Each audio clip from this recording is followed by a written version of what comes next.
کہ ہم جناب علی المرتضیٰ کرم اللہ وجہ الکریم کی عظمت کو، ان کی شان کو، ان کے مناقب کو، ان کی فضیلت کو بیان کریں.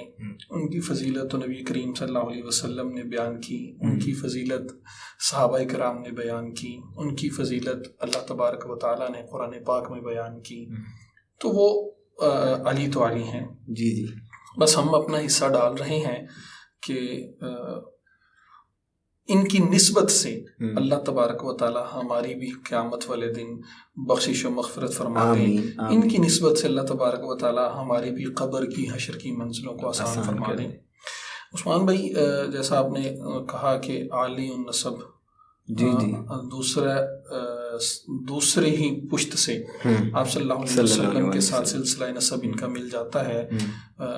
علی بن ابی طالب بن عبد المطلب بن عبد مناف بن قصی بن قلاب. تو یہ خاص اعزاز ہے کہ یہ آپ صلی اللہ علیہ وسلم کے چچا زاد بھائی ہیں. آپ صلی اللہ علیہ وسلم نے اپنی بیٹی کا نکاح بھی، اپنی سب سے لاڈلی بیٹی کا نکاح بھی ان کے ساتھ کیا. سیدۃ نساء العالمین، خاتون جنت کے شوہر ہیں، جو نوجوانان جنت کے سردار حسن اور حسین ان کے والد ہیں. سبحان اللہ، سبحان اور اللہ. آپ صلی اللہ علیہ وسلم کے جو سب سے قریبی رفقا ابو بکر، عمر، عثمان، ان کے یہ ساتھی ہیں. تو ایک طویل مطلب ان کا سلسلہ نسب ہے. جو ان کے والد گرامی ہیں جناب ابی طالب، ان کے ایمان پہ تو ہمیں بحث نہیں کرنی چاہیے، خاموشی ہی بہتر ہے. لیکن ان کی جو انہوں نے اسلام کی اور نبی کریم صلی اللہ علیہ وسلم کی جو معاونت کی، اور اسلام کے جو ابتدائی دور تھا اس میں جس طرح وہ آپ صلی اللہ علیہ وسلم کے ساتھ کھڑے ہوئے اور آپ صلی اللہ علیہ وسلم کو سپورٹ کی، قریش مکہ کے ظلم و ستم سے بچایا، وہ قابل تعریف ہے. جی جی، بے شک. اور ان کی جو والدہ ہے فاطمہ بنت اسد رضی اللہ تعالی عنہ، وہ صحابیہ ہیں. انہوں نے اسلام قبول کر لیا تھا اور آپ صلی اللہ علیہ وسلم کے ساتھ مدینہ منورہ ہجرت بھی کی. آپ صلی اللہ علیہ وسلم کی تربیت کرنے والوں میں بھی وہ شامل ہیں. پھر آپ صلی اللہ علیہ وسلم کی جو بیٹیاں ہیں، شہزادیاں ہیں، ان کی تربیت جب حضرت خدیجہ الکبریٰ کا وصال ہو گیا تو ان کے بعد آپ صلی اللہ علیہ وسلم کی بیٹیوں کی تربیت کرنے میں جو سب سے پہلے ذمہ داری لگی وہ فاطمہ بنت اسد کی لگی، ان کے بعد ام سلمہ کی لگی. تو جب ان کی والدہ کا وصال ہوا تو آپ صلی اللہ علیہ وسلم نے کفن کے لیے اپنی قمیض مرہمت فرمائی. اللہ اللہ اللہ. تو صحابہ کرام نے وجہ عنایت پوچھی کہ ان پہ اس قدر عظمتیں کیوں کی جا رہی ہیں، ان کو کیوں نوازا جا رہا ہے. تو آپ صلی اللہ علیہ وسلم نے فرمایا کہ ابو طالب کے بعد سب سے زیادہ اسی نیک سیرت خاتون کا ممنون ہوں میں. سبحان اللہ، سبحان اللہ. آپ صلی اللہ علیہ وسلم کی تربیت بھی اور آگے پھر آپ صلی اللہ علیہ وسلم کی شہزادیوں کی تربیت بھی. اچھا، آپ صلی اللہ علیہ وسلم نے جو حضرت عباس رضی اللہ تعالیٰ عنہ آپ صلی اللہ علیہ وسلم کے چچا ہیں، حضرت علی کے بھی چچا ہیں. تو جب جناب ابی طالب حضرت علی رضی اللہ تعالیٰ عنہ کی ولادت ہوئی 13 رجب کو اعلان نبوت سے 10 سال قبل، تو جو جناب ابی طالب تھے وہ نہایت کثیر العیال ہونے کی وجہ سے معاش کی تنگی بہت زیادہ تھی، وہ معاش کی تنگی کی وجہ سے پریشان تھے.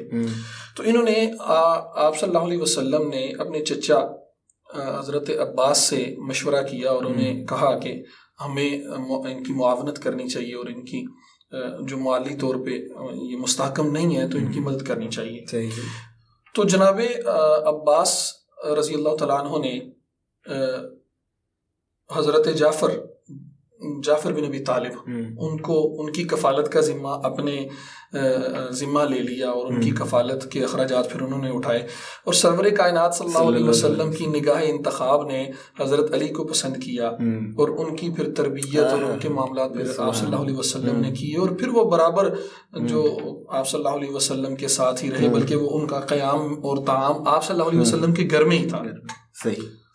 سبحان اللہ. اس سے زیادہ اعلیٰ نسب کیا ہوگا. ایسے ہی. اچھا آپ صاحب، آپ مجھے یہ بتائیں کہ مولا علی کرم اللہ تعالی وجہ الکریم کی جو مکی زندگی ہے، جیسے ان کی پیدائش مکہ خانہ کعبہ جی میں جی ہونا، اور جو مکی زندگی ہے، اصل میں اپنے ناظرین کی توجہ مرکوز کرانے چاہ رہا ہوں کہ سرکار مولا علی پاک کرم اللہ وجہ الکریم کی ذات گرامی بہت بلند ہے، تو ہم سرکار مولا علی کی ذات پہ 2 پروگرام کریں گے۔ تو آج ہم سرکار کی مکی زندگی کے متعلق جو ہے نا وہ حافظ صاحب سے پوچھیں گے، پھر جو حصہ رہ جائے گا وہ انشاءاللہ اگلے پروگرام میں کور کریں گے۔ حافظ صاحب، جو حضرت مولا علی پاک کی جو مکی زندگی تھی اس کے متعلق آپ ہمیں۔ عثمان بھائی تقریباً 13 سال آپ صلی اللہ علیہ وسلم کے ساتھ، آپ صلی اللہ علیہ وسلم نے بھی 13 سال اعلان نبوت کے بعد 13 سال مکہ مکرمہ میں گزارے، انہوں نے بھی 13 سال مکہ مکرمہ میں گزارے، اس سے پہلے 10 سال بھی آپ صلی اللہ علیہ وسلم کے ساتھ مکہ مکرمہ میں ہی گزارے۔ تو جو آپ صلی اللہ علیہ وسلم کے اعلان نبوت کے بعد جو مشورہ کی مجلسیں ہوتی، تعلیم و ارشاد کے مجمع ہوتے، کفار و مشرکین کے جو مباحثے ہوتے، جو معبود حقیقی کی عبادت جب ہوتی، تو یہ جتنے بھی معاملات تھے سیدنا علی المرتضیٰ کرم اللہ وجہہ الکریم وہ سارے معاملات میں شریک ہوتے، ہر طرح کی صحبت میں شریک ہوتے۔ ایک دفعہ وادی نخلا کے اندر حسب معمول چھپ کے عبادت کر رہے تھے۔ حضرت عمر فاروق رضی اللہ تعالیٰ عنہ کے اسلام قبول کرنے سے پہلے تک مسلمانوں نے جتنی عبادت کی ہے وہ چھپ کے کی ہے، تو جب انہوں نے اسلام قبول کیا تو پھر وہ اعلان پھر وہ کعبہ کی چھت پہ چڑھے اور اذان ہوئی، تو وہ مراد نبی بھی تو تو وہ یہ نا وادی نخلا میں سیدنا علی المرتضیٰ جو تھے آپ صلی اللہ علیہ وسلم کے ساتھ عبادت میں مشغول تھے، سیدہ ختیجہ بھی تھیں، تو ان کے جو والد ہیں جناب ابی طالب وہ گزرے، تو انہوں نے دیکھا تو سوال کیا کہ اے محمد صلی اللہ علیہ وسلم یہ کیا کر رہے ہو بھتیجے، کیا کر رہے ہو؟ تو آپ صلی اللہ علیہ وسلم نے سب سے پہلے اسلام کی دعوت دی اور اپنے چچا سے کہا کہ آپ بھی اسلام قبول کر لیں، اس طرح اللہ تبارک و تعالیٰ کا یہ دین ہے۔ اور جب انہوں نے دعوت دی تو جناب ابی طالب نے کہا کہ کوئی حرج نہیں ہے، لیکن میری مجبوری ہے، میں نہیں اسلام قبول کر سکتا۔ تو یعنی اس وقت بھی جناب ابی طالب یہ سمجھتے تھے کہ آپ صلی اللہ علیہ وسلم جو ہیں وہ سچے نبی ہیں، وہ برحق نبی ہیں، اور وہ دین حق پر جو ہے وہ قائم ہے۔ تو یہ اچھا، اس کے بعد پھر جب نبوت کے 3 سال وہ قرآن پاک کی آیت نازل ہوئی وانذر عشیرتک الاقربین، تو اس میں پھر جب آپ صلی اللہ علیہ وسلم نے اپنے قریبی رشتہ داروں کو جب دعوت مطلب بلایا، تو اس دعوت کا جو اہتمام تھا وہ اہتمام بھی سیدنا علی المرتضیٰ کے ذمہ لگایا گیا، تو اس کا انتظام بھی انہوں نے مطلب کیا۔ پھر اس میں تقریباً 40 افراد نے شرکت کی، اور آپ صلی اللہ علیہ وسلم نے خطبہ دیا، اور خطبہ دے کے پھر کہا کہ میرے ساتھ کون معاون و مددگار ہوگا، تو سارے خاموش رہے، تو جناب علی کھڑے ہوئے اور انہوں نے کہا کہ میں آپ کے ساتھ ہوں، میری اگرچہ بازو کمزور ہیں، ٹانگیں کمزور ہیں، طاقت میں کمزور ہوں، لیکن میں آپ کے ساتھ ہوں۔ آپ صلی اللہ علیہ وسلم نے کہا علی بیٹھ جاؤ، پھر دوسری دفعہ پھر خطبہ دیا، اور پھر کہا سوال کیا کہ کون میرے ساتھ کھڑا ہوگا، تو پھر یہی مطلب جواب حضرت علی رضی اللہ تعالیٰ کھڑے ہوئے اور وہی جواب دیا۔ پھر تیسری دفعہ پھر ایسے ہی ہوا، تو پھر آپ صلی اللہ علیہ وسلم نے فرمایا کہ علی بیٹھ جاؤ، تم میرے بھائی بھی ہو اور میرے وارث بھی ہو۔ امام طبری رحمہ اللہ نے اس کو نقل کیا ہے۔ سبحان اللہ۔ اچھا، پھر جب اسی طرح وقت گزرتا گیا، ہجرت کا حکم آ گیا، پھر جب ہجرت کا حکم آیا تو آپ صلی اللہ علیہ وسلم نے جن کا انتخاب کیا کہ جن کو اپنے بستر پہ چھوڑ کے جانا ہے، جن کو امانتیں جن کے سپرد کر کے جانی ہے، وہ یہی شخصیت تھیں، ان کے سپرد امانتیں کی گئیں۔ اچھا دیکھیں عثمان بھائی، تقریباً اس وقت 22-23 سال عمر تھی۔ اس جوانی کی عمر میں اس بات کا یقین تھا کہ شاید کفار حملہ، آپ صلی اللہ علیہ وسلم کی وہ قتل کا منصوبہ بن چکا تھا لیاذ باللہ، تو جو بھی اس بستر نبوت پہ آرام فرما ہوگا یقیناً وہ اس تلوار کا اور کفار کے جو اس پلاننگ تھی، جو منصوبہ بندی تھی، اس کا حصہ بن سکتا ہے، اس میں شہادت کے مرتبہ پر فائز ہو سکتا ہے۔ حضرت علی رضی اللہ عنہ نے اس ذمہ داری کو بڑی خوشی سے قبول کیا۔ پھر جب صبح ہوئی تو انہیں پتہ چلا کہ یہ تو سیدنا علی المرتضیٰ ہیں، تو انہیں چھوڑ دیا، پھر آپ صلی اللہ علیہ وسلم کے تعاقب میں چلے گئے۔ انہوں نے پھر تقریباً 3 دن وہاں پہ قیام کیا، سب کی امانتیں ان کو لٹائیں جن کی امانتیں تھیں، اور پھر یہ جو تھے مکہ مکرمہ سے ہجرت کی، مدینہ شریف چلے. جی. وہ جب آپ حضرت مولا علی کی ولادت پاک کا بھی ذکر جب آپ سب کر رہے تھے کہ مکہ مکرمہ میں خانہ کعبہ کے اندر آپ کی ولادت، اس وقت میرے ذہن میں شعر آ رہا تھا، وہ کہتے کہ حسن حق واقف اسرار جلی یاد آیا. جی. حسن حق واقف اسرار جلی یاد آیا، مرکز فقر دو عالم کا ولی یاد آیا.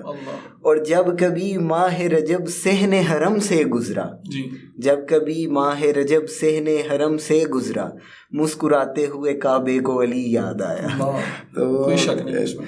اچھا آپ صاحب، آپ مجھے یہ بتائیں کہ مولا علی کرم اللہ تعالیٰ وجہ الکریم کی جو مدنی زندگی، جب اب وہ آپ ہجرت کر کے مدینہ شریف تشریف لے آئے، تو اس زندگی کا تھوڑا سا خلاصہ جو ہے نا وہ پیش. عثمان بھائی، جب حضرت علی رضی اللہ تعالیٰ عنہ مدینہ منورہ ہجرت کر کے پہنچے تو آپ صلی اللہ علیہ وسلم اس وقت کلثوم بن ہدی رضی اللہ تعالیٰ عنہ ان کے گھر قیام پذیر تھے. تو سیدنا علی بھی آپ صلی اللہ علیہ وسلم کے ساتھ وہیں پہ قیام پذیر ہوئے.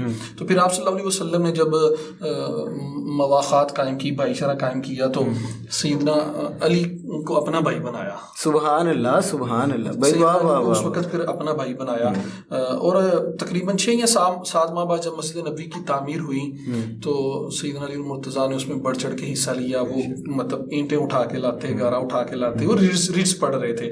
ان کا ترجمہ یہ ہے کہ جو کھڑے ہو کر یا بیٹھ کر مسجد کی تعمیر کرتا ہے، مشقت برداشت کرتا ہے وہ، اور جو گرد و غبار کے باعث اس سے جی چھڑاتا ہے، وہ دونوں برابر نہیں ہو سکتے. تو آپ صلی اللہ علیہ وسلم نے ان کے ایڈس پہ کہا کہ علی جو کہہ رہے ہیں وہ درست کہہ رہے ہیں. تو پھر اس کے بعد جب آپ صلی اللہ علیہ وسلم نے غزوہ بدر کا انتخاب کیا تو غزوہ بدر کے اندر جو دو بندوں کے ہاتھ میں علم دیا گیا، 2 صحابی تھے، ان میں سے ایک سیدنا علی المرتضیٰ تھے، مطلب کالے رنگ کا جھنڈا وہ سیدنا علی مرتضیٰ کے ہاتھ میں دیا، اور یہ لشکر کی آگے آگے مطلب جن کے ہاتھ میں علم تھا. تو اچھا، پھر جب آپ صلی اللہ علیہ وسلم اس جگہ پہ پہنچ گئے تو چند منتخب جاں بازوں کو کہا کہ آپ جا کے دیکھیں کہ کیا صورتحال ہے.